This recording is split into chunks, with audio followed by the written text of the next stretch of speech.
जय श्री श्याम स्टूडेंट्स, जय श्री श्याम, श्री शिवाय नमस्तुभ्यम, Radhe Radhe all of you.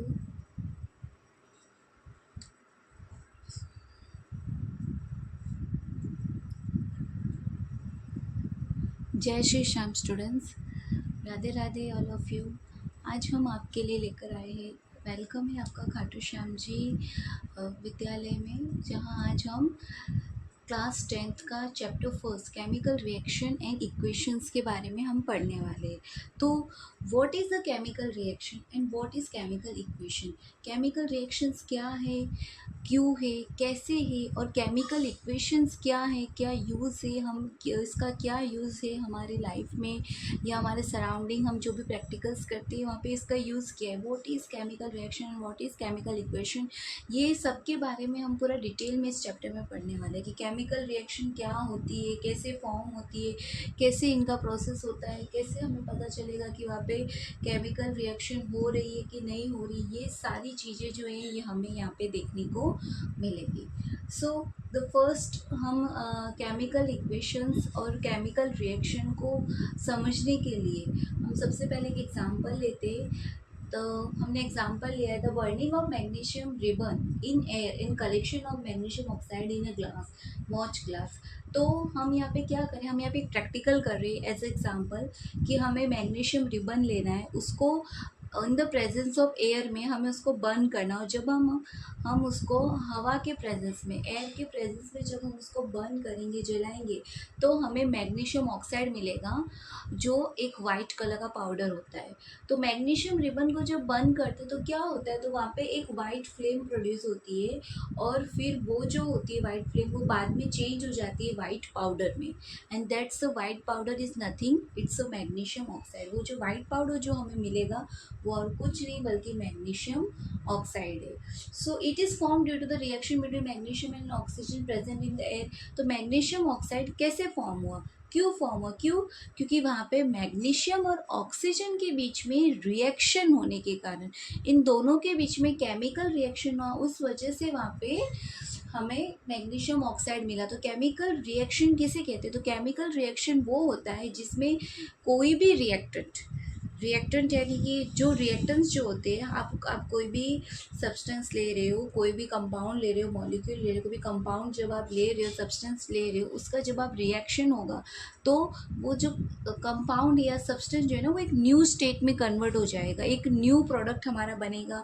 उसका कलर भी चेंज हो सकता है, उसका टेम्परेचर भी चेंज हो सकता है, उसका स्टेट चेंज हो सकता है। तो ये सबसे हमें पता चलता है। उसमें अगर कोई गैस इवॉल्व हो रही है तो उससे भी हम जान सकते हैं कि वहाँ पे केमिकल रिएक्शन हो रही है। तो यहाँ पे भी ये जो हमने मैग्नीशियम रिबन का जो हमने एग्जांपल लिया, इसमें भी हम क्या देख रहे हैं कि जो मैग्नीशियम रिबन जो था, जब आपने उसको, जब ऑक्सीजन के प्रेजेंस में जब आपने उसको बर्न किया तो उसके अंदर जो मैग्नीशियम जो था, मैग्नीशियम और ऑक्सीजन इन दोनों के बीच में रिएक्शन हुआ, और ये दोनों जुड़कर इन्होंने एक नया प्रोडक्ट बनाया, एक नया कंपाउंड बनाया, नया सब्सटेंस बनाया, डेट्स अ मैग्नीशियम ऑक्साइड, जो वाइट कलर का एक पाउडर होता है। ओके, अभी अगर आप ये केमिकल रिएक्शन को अगर हम सेंटेंस में लिखते हैं तो उसका डिस्क्रिप्शन जो है ना वो बहुत ज़्यादा लॉन्ग हो जाता है, थोड़ा लॉन्ग हो जाता है, ठीक है। तो अगर हम यही केमिकल रिएक्शन को अगर हम शॉर्ट में लिखना चाहें तो कैसे लिखेंगे, तो उसको हम जो इक्वेशन है उसके फॉर्म में लिखें। इक्वेशन यानी क्या, कि जो केमिकल रिएक्शन जो हमारा हो रहा है उसमें जो हमने, जिसको हमने डिस्क्रिप्शन किया है, उसमें वो वर्ड्स को हम एज अ इक्वेशन के फॉर्म में अगर लिखते हैं तो हमारा जो लाइन, जैसे हम एग्जांपल लेते हैं मैग्नीशियम प्लस ऑक्सीजन हमने लिया, ये हमारे रिएक्टेंट है, तो हमें प्रोडक्ट मिला मैग्नीशियम ऑक्साइड। अब ये एक सिंगल 3 वर्ड में हमारा ये पूरा सेंटेंस आ गया। जो हमने सेंटेंस में हमने 5 to 6 लाइन दी थी कि जो मैग्नीशियम ऑक्साइड जो है, मैग्नीशियम रिबन जो है, जब आप उसको बर्न करोगे in the presence of air तो आपको वहाँ पे मैग्नीशियम ऑक्साइड मिलेगा। आपने इतनी बड़ी प्रोसेस को, जो आपने 4 to 5 लाइन्स जो था डिस्क्रिप्शन, उसको हमने एकदम शॉर्ट में लिख दिया यहाँ पे, जैसे कि मैग्नीशियम प्लस ऑक्सीजन जब आप लोगे तो आपको मैग्नीशियम ऑक्साइड मिलेगा।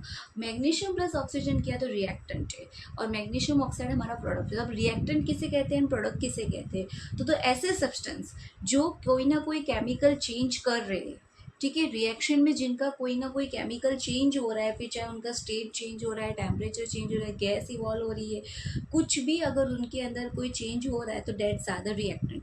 रिएक्टेंट वो होते हैं जो केमिकल रिएक्शन करने वाले होते हैं। ओके, जो केमिकली चेंज होने वाले होते हैं, जो केमिकल रिएक्शन करने वाले होते हैं, उन्हें हम रिएक्टेंट कहते हैं। यानी जो सब्सटेंस हम लेंगे और जिसका केमिकल रिएक्शन होगा और जिससे हम न्यू प्रोडक्ट बनाने वाले हैं, तो जिससे हम न्यू प्रोडक्ट बनाने वाले that substance are known as the reactant. और व्हाट इज द प्रोडक्ट? तो the new substance form in reaction, reaction के टाइम पे जो नया सब्सटेंस जो फॉर्म होता है, जो हमें नया सब्सटेंस जो मिलता है, जो ड्यूरिंग द रिएक्शन जो आपने रिएक्टेंट लिया था, जब वो केमिकल रिएक्शन करते हैं और केमिकल रिएक्शन करने के बाद वो किसी नए फॉर्म में कन्वर्ट हो जाते, एक नया सब्सटेंस बनाते, एक नया कंपाउंड बनाते, that's nothing, it's a product. Okay, we can also write a chemical reaction by using their chemical formula. अब हम इस केमिकल रिएक्शन को अगर और भी ज़्यादा शॉर्ट करना चाहें तो भी हम कर सकते। कैसे? तो हम केमिकल वर्ड्स की बजाय हम वहाँ पे क्या लिखेंगे, उनकी केमिकल फार्मूला लिख सकते हैं। जैसे मैग्नीशियम का केमिकल फार्मूला क्या होगा? Mg, ऑक्सीजन का O2, तो और हमारा जो प्रोडक्ट बना magnesium oxide, dates MgO।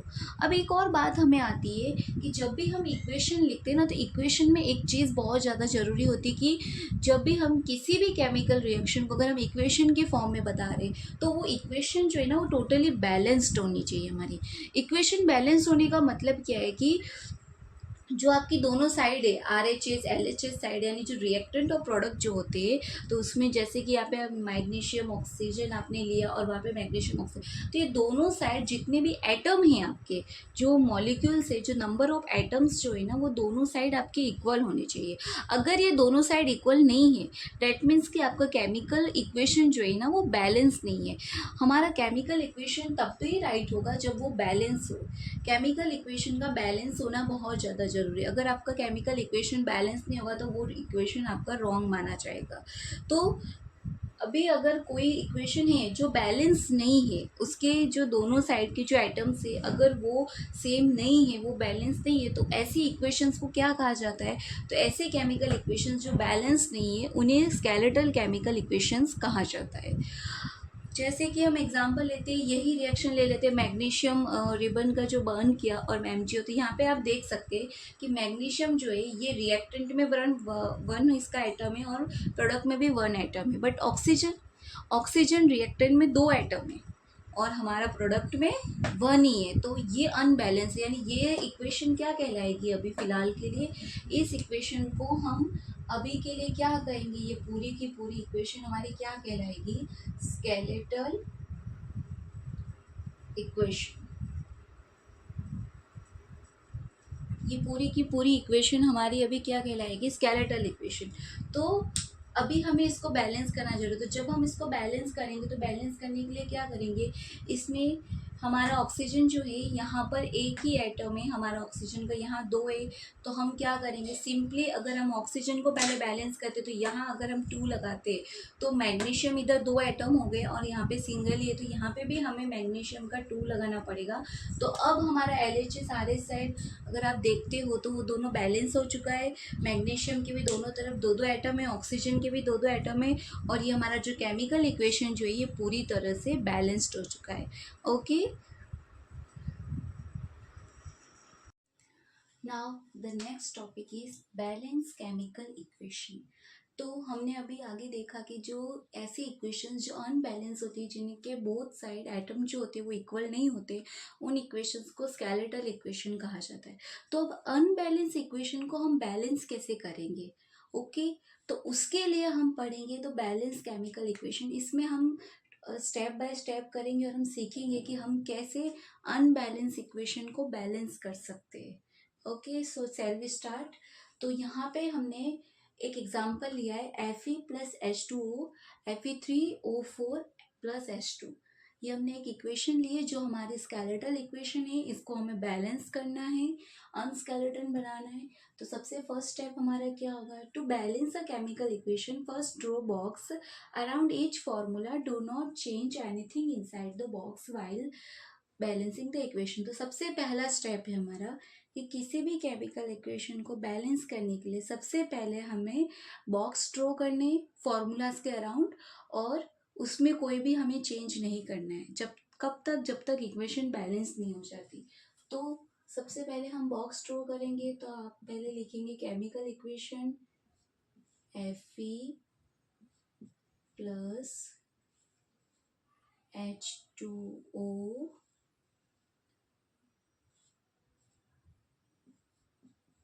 Fe3O4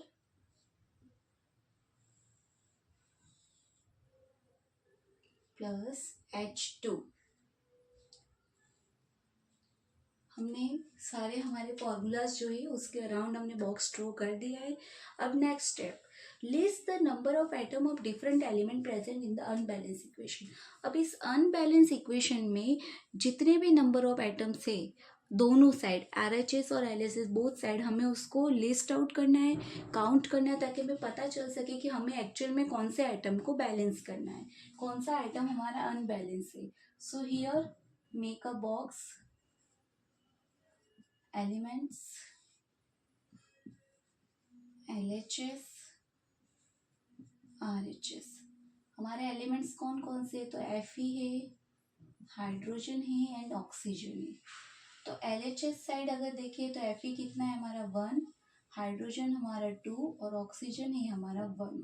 और RHS साइड अगर हम देखें तो हमारा Fe 3 है, ऑक्सीजन हमारा 4 है और हाइड्रोजन हमारा 2 है। अब या हाइड्रोजन तो हमारा बैलेंस है, बट हमें आयरन और ऑक्सीजन जो है Fe जो है और ऑक्सीजन जो है इन दोनों को हमें अभी बैलेंस करना पड़ेगा। तो अभी हम थर्ड स्टेप पे जाएंगे। थर्ड स्टेप क्या है, select the element which has the maximum number of atom, we select the Fe3O4 and element oxygen in it. तो अभी यहाँ पे हमें कुछ एलिमेंट सिलेक्ट करने हैं। कौन सा एलिमेंट सिलेक्ट करना है जिसके अंदर मैक्सिमम नंबर ऑफ एटम होने चाहिए, सबसे ज़्यादा नंबर ऑफ एटम जो होता है उस एलिमेंट को आपको चूज़ करना है। जैसे हमने यहाँ पे Fe3O4 को चूज़ किया, इसमें भी हम ऑक्सीजन को लेंगे क्योंकि ऑक्सीजन के पास सबसे ज़्यादा एटम प्रेजेंट है। तो अब हमें सबसे पहले ऑक्सीजन को बैलेंस करना है। ऑक्सीजन को कितना बैलेंस करना है, RHS साइड ये 4 है बट LHS में कितना है 1 ही है। तो इसको बैलेंस करने के लिए हम क्या करेंगे, so Fe as it is, H2O ये हमारी इक्वेशन पहले हम लिखेंगे।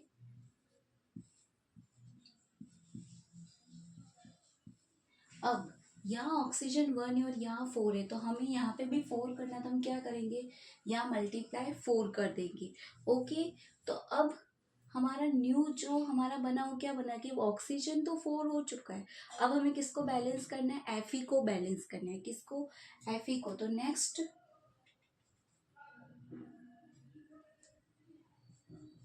Take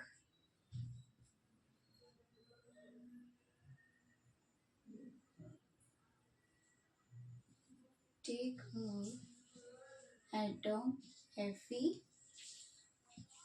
and balanced it.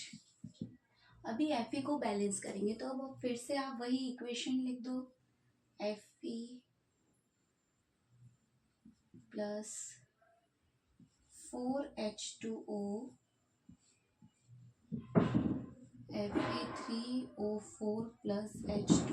अब हमारा Fe जो है वो भी RHS की साइड हमारा 3 है बट यहाँ पे 1 ही है, तो सिंपली इसको भी क्या करना है 3 से मल्टीप्लाई कर देना है। Fe को यहाँ भी जब आप 3 से मल्टीप्लाई करोगे तो दोनों साइड Fe हमारा बैलेंस हो चुका है।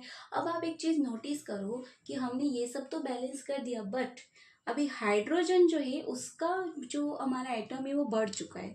यहाँ पे हाइड्रोजन एटम 2 ही है बट यहाँ 4 2 जा 8 हो चुका है। तो अब हमें हाइड्रोजन को भी बैलेंस करना पड़ेगा। So step 5, take hydrogen atom and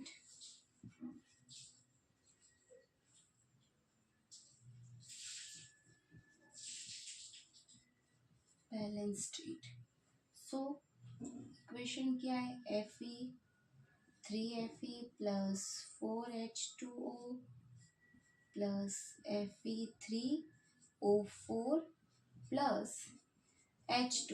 अब यहाँ पे 2 हाइड्रोजन है, यहाँ हाइड्रोजन हमारा 8 है, तो अब हम क्या करेंगे, यहाँ पे अगर हम 4 लगा देंगे तो हमारे हाइड्रोजन यहाँ पे भी 8 हो गए।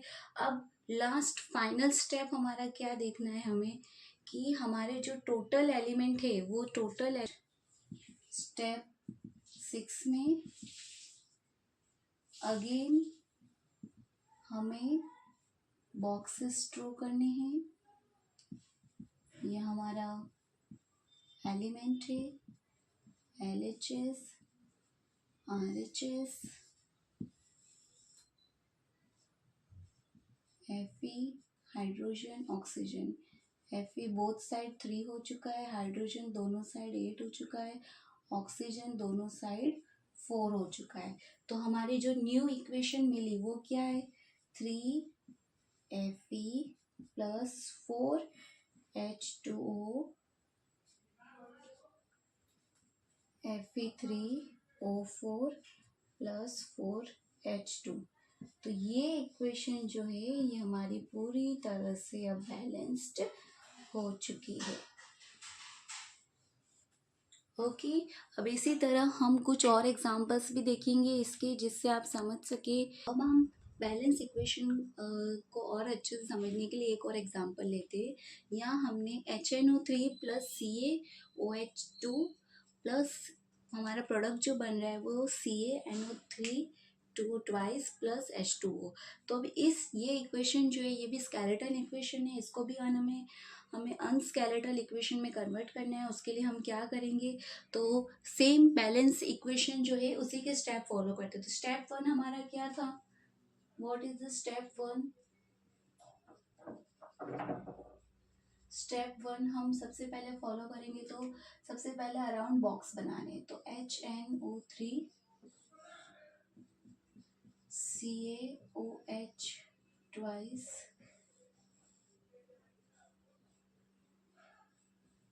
CaNO3 twice H2O। हमने बॉक्स ड्रॉ कर दिए। सेकेंड स्टेप है, स्टेप 2 में हमें सारे के सारे एलिमेंट्स के एटम काउंट करके लिखने हैं। सो एलिमेंट LHS RHS। एलिमेंट्स कौन कौन से, हाइड्रोजन है, नाइट्रोजन है, ऑक्सीजन है एंड कैल्शियम है। हाइड्रोजन इस साइड कितना है, जस्ट काउंट इट 1 2 3। LHS में हाइड्रोजन कितना है 3 और RHS में कितना है 2। ओके, वहाँ पे हमारे 2 ही हाइड्रोजन है, यहाँ पे हमारे 3 है। नेक्स्ट अगर हम नाइट्रोजन लेते हैं तो नाइट्रोजन कितना है हमारा यहाँ पे 1 और यहाँ पे 2।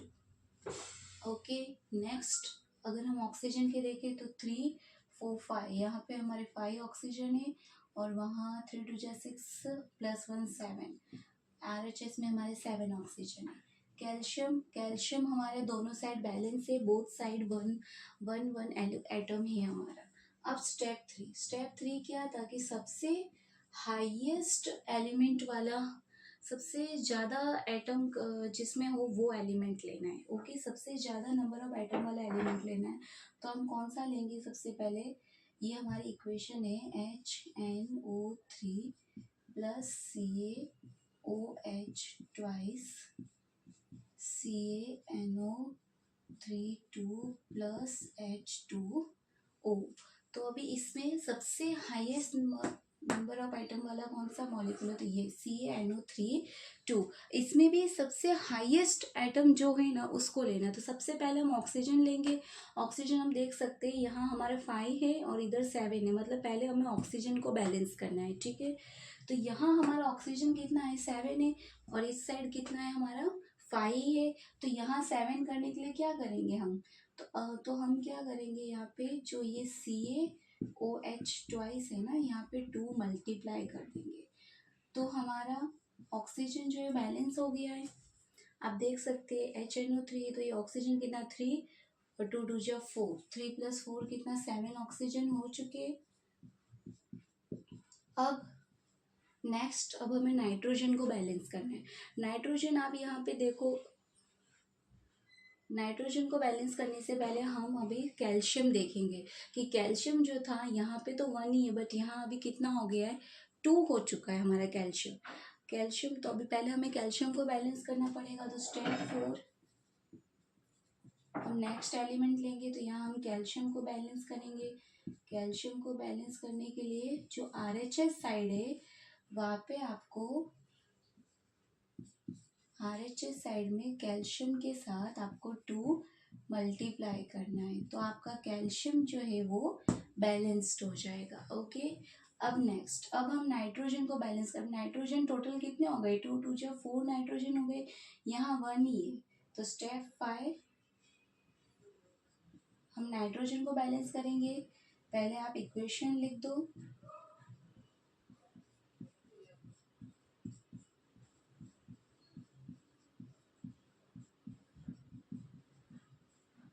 तो यहाँ नाइट्रोजन कितने हो गए, 2 मल्टीप्लाई 2 4 हो चुके हैं, बट यहाँ पे तो हमारा 1 ही है, तो इसको जब 4 से मल्टीप्लाई करेंगे तो यहाँ नाइट्रोजन भी बैलेंस हो गए। अब लास्ट क्या बचा हमारा, अब हमारा बचा है हाइड्रोजन एंड ऑक्सीजन को। अभी सारे एलिमेंट को एक बार फिर से काउंट करते हैं, तो हाइड्रोजन कितने हो गए हमारे यहाँ पे,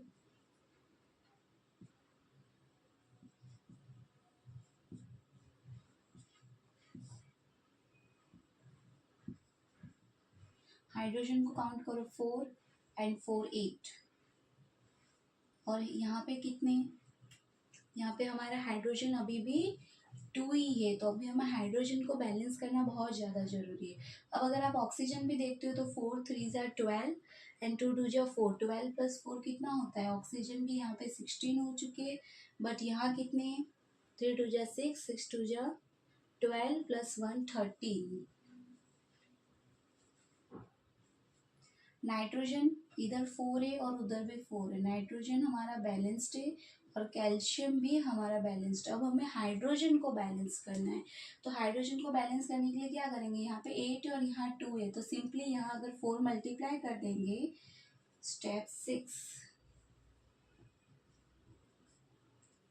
HNO3 plus 2CaOH twice 2CaNO3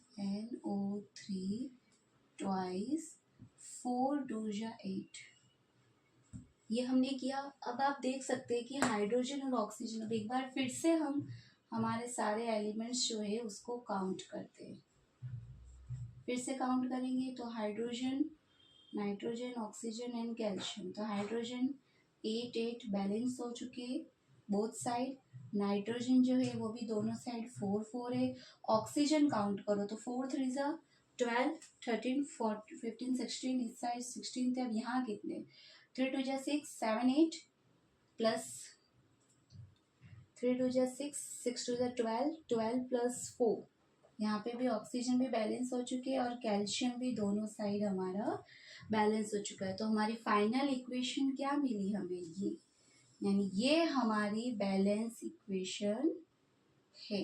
okay, ये हमने इक्वेशन बैलेंस कर दी है। सो आज हम यहाँ पे कंक्लूड करते हैं, कल हम नेक्स्ट पार्ट में, इस चैप्टर के सेकंड पार्ट में हम क्या combination reaction, double displacement, displacement and decomposition and oxidation reduction reaction के बारे में पढ़ेंगे। जय श्री श्याम, राधे राधे। आई होप कि आपको ये लेक्चर जो है, इसमें आज हमने जो भी पढ़ा वो सब आपको बहुत अच्छे से समझ में आया हो। अगर आप लोगों को कोई भी टॉपिक में, कहीं जो आज हमने इस पार्ट में जो भी पढ़ाई की, इसमें अगर आप लोगों को कोई भी डाउट है तो आप लोग मुझे कमेंट में